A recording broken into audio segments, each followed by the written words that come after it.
So someone wanted to know about NAION, but in pregnant ladies.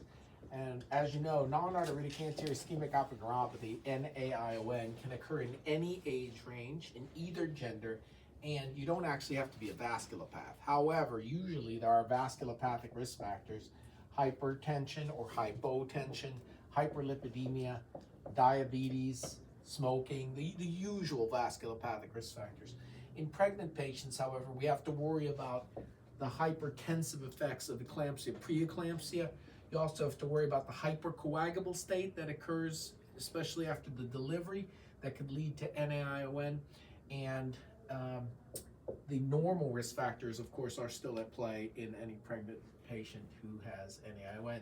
So as with regular NAION, they have optic disc edema. That's required because that's the A in AION, anterior. We can see the swelling anterior to the lamina curvosa.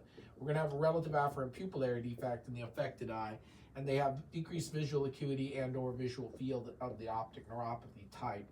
And just like regular NAION, the cup to disc ratio is going to be the small cup to disc ratio, which is the structural disc at risk in the fellow eye. So probably NAION pregnant patients probably should be treated the exact same way as non-pregnant patients.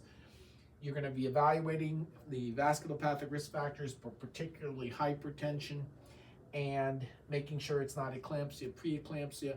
The MRI scan in these patients is probably not going to be indicated because it's ischemic.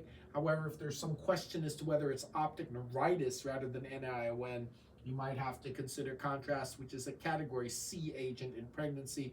And so most ladies probably are not going to choose to have a contrasted MRI scan. You also have to think about all the other causes of optic neuropathy, compressive optic neuropathies, and tumors that can grow in pregnancy. And so NAION in pregnancy is going to be a little bit of a diagnosis of exclusion where you have to really make sure it's ischemic before you blame it on NAION. So the bottom line is NAION in pregnant patients, probably the same risk factors, the same treatment, the same evaluation, but watch out for the blood pressure.